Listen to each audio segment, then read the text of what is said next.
Welcome to our first learning video for OLI Mod 9. In this section, we're going to take a look at describing the variation in our data where the median is the best measure of center. So hopefully you remember that although the median is never a bad measure of center, it is especially important we use the median for center with data sets that are not bell-shaped or that have outliers.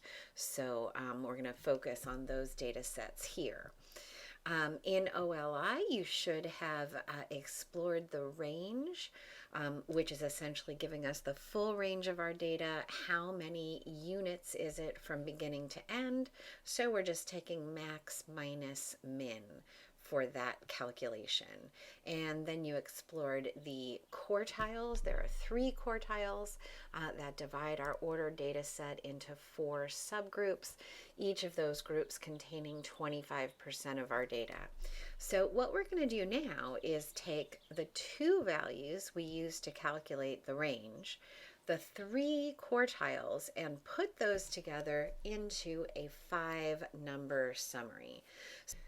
Okay, so I've given us a dot plot to explore down here. It has 12 pieces of data. We're dividing it into 4 equal parts. So 3 pieces of data will be in each one of the sections divided off by our quartiles. So let's start at the left. We know that this first dot is our minimum piece of data, that's a 1. And up here at the right-hand side, we have our maximum piece of data, that is a 15. So then we're sectioning off 3 pieces of data. So our first quartile here is at a value of 3. Here's another 3 pieces. In between the 3rd and the 4th piece of data is my second quartile, which is 5.5.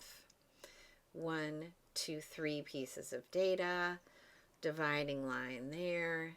My 3rd quartile is 8.5.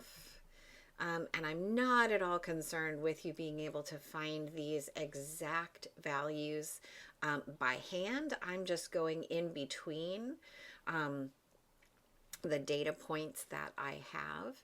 Normally it would be a little more difficult because you'd have more pieces of data, and StatCrunch is going to find these values for us. But you can see here that I have 25% of my data in each of these 4 chunks that got divided off by my quartiles. Now, this spot here at my second quartile, because it has 50% of the data to its left and 50% of the data to its right, we know that that spot is also the median. And we more often refer to it as the median than the second quartile. But these now are the 5 values that make up our 5-number summary. So our 5-number summary is always the minimum, Q1, the median, Q3, and then the maximum piece of data. The interquartile range gives us the range of the middle 50% of data. So here is half my data, but it's the middle half. 25% of my data is less than this interval. 25% of my data is greater than this interval. So the way that we calculate the interquartile range is to take the upper value of this interval, Q3, and subtract the beginning of this interval, Q1. And what this range will tell us is the range for the middle 50% of our data. So in this case, it's going to be 8.5 minus 3, So we've got a value of 5.5. So in this data set, we know the middle 50% of our data varies by 5.5 points. All right, let's take a look at the next question. This is going along with a Did I Get This activity on page 42. So I've got a class of 37 students who took a test worth 100 points. So I would just have 37 pieces of data here. Maybe some are grouped more closely there and then very spread out. And they're giving us their 5-number summary. So the minimum is 55.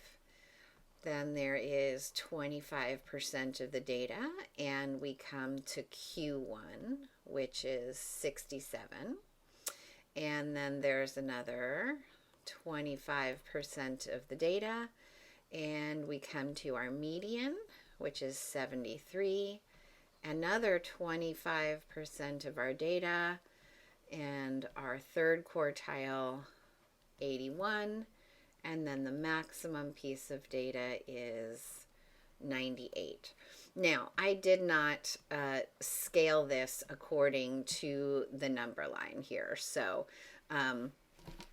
don't get any visual interpretation of how the data is laid out from my 5-number summary. We would need to do that above a number line like we did up here. But we can go ahead and answer these questions. So the middle 50% of scores fell between which two values? Well, the middle 50% always falls between your first quartile and your third. But we do need to pay attention to how the question is being asked.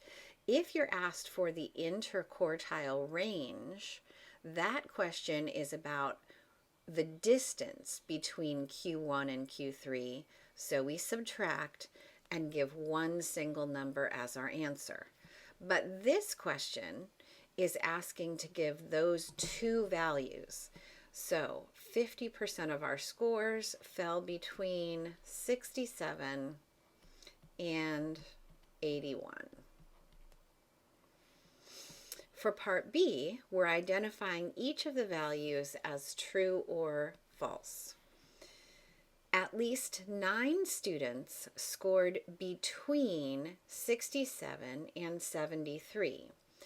Well, we know the total number of students is 37. 37 divided into 4 pieces would be 9 and a little.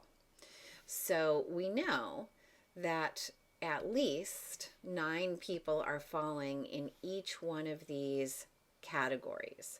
So between 67 and 73 is at least 9 people. So that one is true. The second one, at least 18 students scored below 67. Well, below 67 is only 1/4 of our data, which would be 9 individuals. So at least 18 falling into that category would be false. At least 25% of the students scored an 81 or above. 81 is Q3, 81 or above is 25% of our students, so that is true. And at least 25% of the students scored a 67 or below. 67 is Q1, below there is 25% of our data, so that one is true as well. In our next video, we will revisit the cereal brands data set and see how the 5-number summary applies there.